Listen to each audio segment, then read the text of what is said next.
There are about 1,000 outlining methods out there, each one claiming to be the outlining method. And most of them feel like they were designed by somebody who never actually suffered through a saggy middle or accidentally written their villain out of the story for several chapters. What I'm gonna give you today is not a one size fits all rigid framework. It's a process, a start to finish sequence of steps that will take your story from a spark of an idea to a working outline you can actually write from. And I'll also tell you about the common places writers can go wrong along the way, because there are several and they can be sneaky. Now, before we start, I just have two notes that I want to mention. So the first one is, I don't know if you'll be able to see it in the final edit, but I have brought my microphone closer and I added this little like sound screen thing. So hopefully this will fix some of the audio issues that my husband keeps hassling me about. So yeah, just let me know in the comments if you like this audio better than in my previous videos.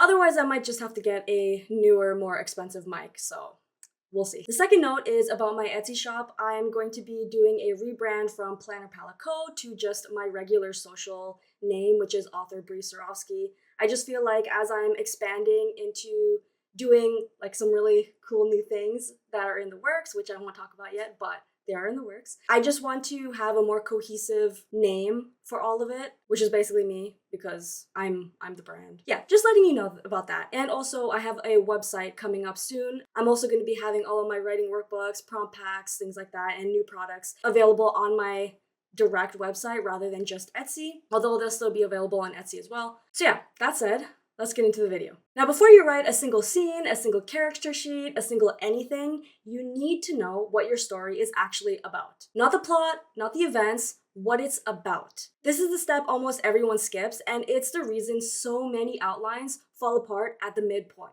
Your premise is the foundation that every other element of your story gets built on. It's one or two sentences that capture the core conflict, the stakes, and what makes your story uniquely yours. So a simple formula that you could follow for this would be your protagonist must accomplish an external goal or else face certain consequences, but they're hindered by an internal or external obstacle, ideally both. So a weak example of this might be that a girl has magic powers and has to stop the bad guy because only she can.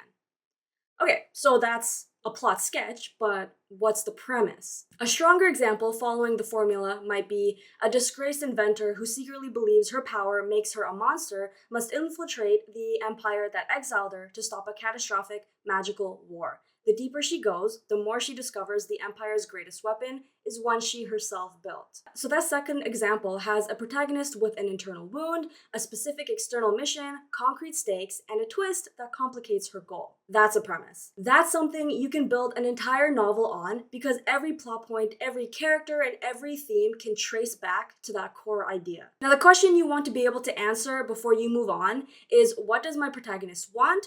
What's stopping them, and what do they need to learn? External want, external obstacle, internal need. Once you've locked that in, you can move on to step 2, which is to build your characters before you build your plot. And this is where most outlining advice gets it kind of backwards. Most people outline the plot and then slot characters into it. The problem with that is that you end up with characters who feel like they're reacting to a plot that exists independently of them, rather than them driving the story and plot forward with their own choices, fears, and deeply personal disasters. Your plot should be a direct consequence of who your characters are, not the other way around. So before you map out any story beats, spend time on two things: your protagonist's misbelief and your antagonist's motivation. The misbelief is the false thing your protagonist believes about themselves or the world. It's the thing that's going to be challenged and eventually broken down over the course of the story. It's the psychological wound at the center of their character arc. So let's go back to our blacksmith. And also I realized that I said a disgraced inventor in the last mistake, not blacksmith. She's a blacksmith, okay, not an inventor. And we'll name her Anat. So let's say Anat's misbelief is, I am what I create. If my creations cause harm, I am beyond redemption. That misbelief is going to shape every choice she makes. It'll make her resist the help she needs, self-sabotage at exactly the wrong moments, and make her eventual arc, when she finally accepts that she can use her gifts for good, feel emotionally earned rather than tacked on. Your antagonist needs equal treatment. Compelling villains are their own fleshed out characters who believe they're right. What does your antagonist want, and why do they believe that their way is justified? The more specific and logical their motivation, the more threatening they become. And if you're interested, I have videos on my channel about how to write strong villains, so you can check that out after this one. So let's say Anat's antagonist, Mira, doesn't want power for power's sake. She wants to burn the old empire to the ground because she watched it consume everyone she loved. And she will use Anat's weapon to do it, even if it consumes everything else in the process. So notice how Anat's internal conflict, which is feeling responsible for what her creations do, is directly reflected and challenged by Mira's use of her weapon. That's a good character plot integration. So once you figured out your protagonist and antagonist, you can finally get into the actual skeleton of your plot, which leads us to the third step, which is to identify your structural anchors. Now I'm going to give you the minimum viable structure.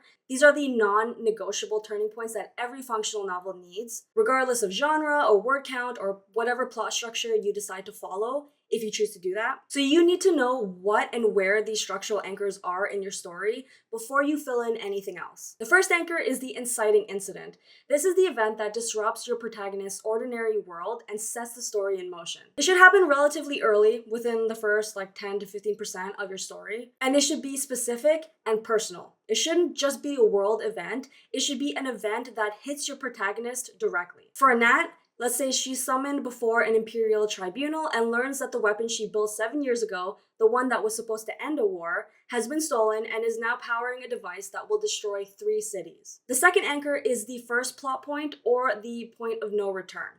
And this is the moment that your protagonist makes a choice, actively, not passively, that commits them to the story's central conflict. There's no going back after this. And this usually falls around the 20 to 25% mark of your story. So for Anat, she chooses to defect from the Empire and go after the weapon herself, knowing that this makes her a traitor with a death warrant on her head. The third anchor is the midpoint, and this is wildly underused and misunderstood. The midpoint is not just the halfway point of the book. It's a major revelation or shift that reframes everything that came before it and raises the stakes for what comes after. It usually either shifts your protagonist from reactive to active, or reveals information that fundamentally challenges what they think they're fighting for. For Anat, she finally tracks down Mira, who shows her the Empire's own classified records, proving that the war she helped end wasn't ended by her weapon at all. The Empire fabricated the victory, and her weapon was actually used to slaughter refugees. So everything Anat believed about herself and her choices are now shattered. Now the story is no longer about retrieving a weapon, it's about who Anat is going to be in the aftermath of this revelation. The fourth anchor is the moment where all is lost, or otherwise called the dark night of the soul. This usually falls around the 75% mark.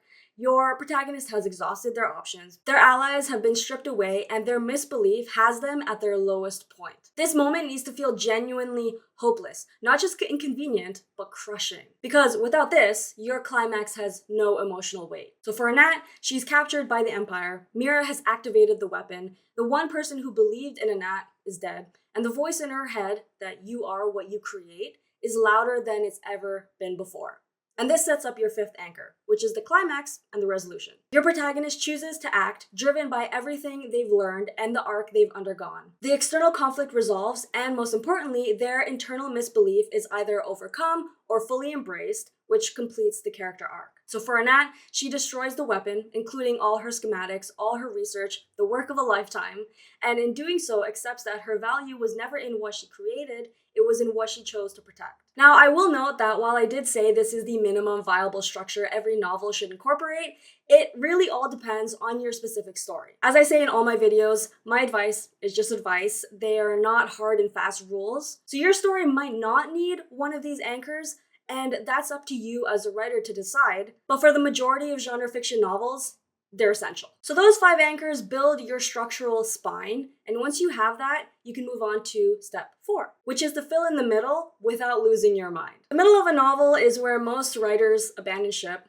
with good reason. It's genuinely the hardest part. Act 2 is roughly half of your novel, and without deliberate structure, it turns into a swampy sequence of scenes where stuff that just happens and your story loses its momentum. To create a strong middle, every scene should end differently then it began. And each scene's outcome should directly cause the next scene to happen. If you can replace the connection between any two scenes with "and then" rather than "because of" or "which means that," that's a problem. That's where your saggy middle comes from, because your scenes don't enforce a cause and effect sequence. Within your middle, aim to have 2 or 3 major complications or turning points. Moments where the situation gets meaningfully worse, or the protagonist's understanding of what they're up against shifts significantly. Think of these as mini pivots that keep the story moving and prevent your second act from feeling like a flat line between Act 1 and Act 3. Now, another common trap is forgetting your subplots. Your subplots should not be random side stories that you insert to boost the word count. They should be thematically connected to your main plot and should either complicate or mirror your protagonist's central arc. If Anat's arc is about accepting that she can't control how others use her gifts, a well-integrated subplot might follow a secondary character making a very different choice with the same power, which shows Anat both the worst-case version of herself and the best. And if you're interested, I also have a video on how to write subplots on my channel. Now, when you're outlining your middle, don't try to map out every single scene at first. Start with your anchor points and then work backwards or forwards from those. Ask yourself, what has to be true at this anchor point? What events or character decisions need to happen before this moment to make it feel inevitable? And what consequences flow from it? So you have your premise, your characters, your structural anchors, and a rough shape of your middle. Now it's time to pull it all together and write your actual scene outline, which is the working document you'll be writing from. This does not need to be a chapter-by-chapter breakdown of every plot beat in granular detail. For some writers, that level of detail is genuinely helpful. For others, it takes all the discovery and joy out of the writing process. So what your scene outline does need, at minimum, is this for each scene. Who is in it? What is the goal of the scene from the point of view character's perspective? And what changes by the end? That's your baseline. If you want to go further, and I would encourage it, especially for complex fantasy plots, add a note on the emotional beat of the scene. Is this a scene of hope, betrayal, quiet dread? Is it triumph that immediately goes sideways? Knowing the emotional register you're going for helps when you're actually writing and you can feel the scene falling flat. And of course, you can include any other detail you think is needed. One tip I find genuinely useful for myself is that if you have multiple point of view characters or parallel storylines, map them in columns side by side rather than chronologically. This lets you see where these storylines intersect and where the tension compounds across these threads, and where you might have long stretches without checking in on a character the reader does care about. And then you build in flexibility, because your outline is not a contract. It's a map that can be updated. When you're writing the first draft and a character makes a decision that surprises you, or you discover that a scene isn't working the way you planned, that's okay. The outline is there to catch you when you get lost, but not to trap you in a version of the story that isn't working anymore. Now, before you close out your outline and start writing the first draft, there's one final step you should take, which is to do one final pass of your story. Not looking at the plot, but looking exclusively at the character arc, because this is the part many writers forget. Read through your outline and see, is there a clear, traceable line from who your protagonist is on page 1 to who they are at the end? Does each major plot event push them either closer or further from overcoming their misbelief? And can you feel their internal change happening in proportion to the external events? If your protagonist is essentially the same person in chapter 1 as they are in the climax, and all that's changed are the external circumstances, then you have a plot, but not a story. So let's go back to Anat. A weak arc would have her starting the story believing she's beyond redemption. She fights to retrieve the weapon, she succeeds, and is celebrated as a hero. That's it. She never actually changed throughout this. She still has her same misbelief. It was never challenged. She just completed the plot. A stronger arc would have Anat starting the story believing she's beyond redemption, as before, but then every external event forces her to confront that belief. Sometimes reinforcing it, sometimes chipping away at it. And by the climax, she makes a sacrifice that proves her belief wrong, not because someone told her she was wrong, but because she proved it to herself through action. The external plot resolves the world's problem, but the internal arc resolves the protagonist's problem. Both need to happen, and they need to happen in conversation with each other. So here's the question I'm going to leave you with. What does your protagonist believe about themselves at the start of the story? and what is it going to cost them to stop believing it. Because that's the heart of every outline worth writing. Yeah, you've got the plot events, the world building, and cool magic systems, but the heart is the thing that's going to change inside your protagonist by the time your reader turns the last page. Start there and build outward from it. Your outline will take care of the rest. Thank you for watching. If you like this video, you might want to watch this one next. And tell me, what's the hardest part about outlining for you? Until the next chapter.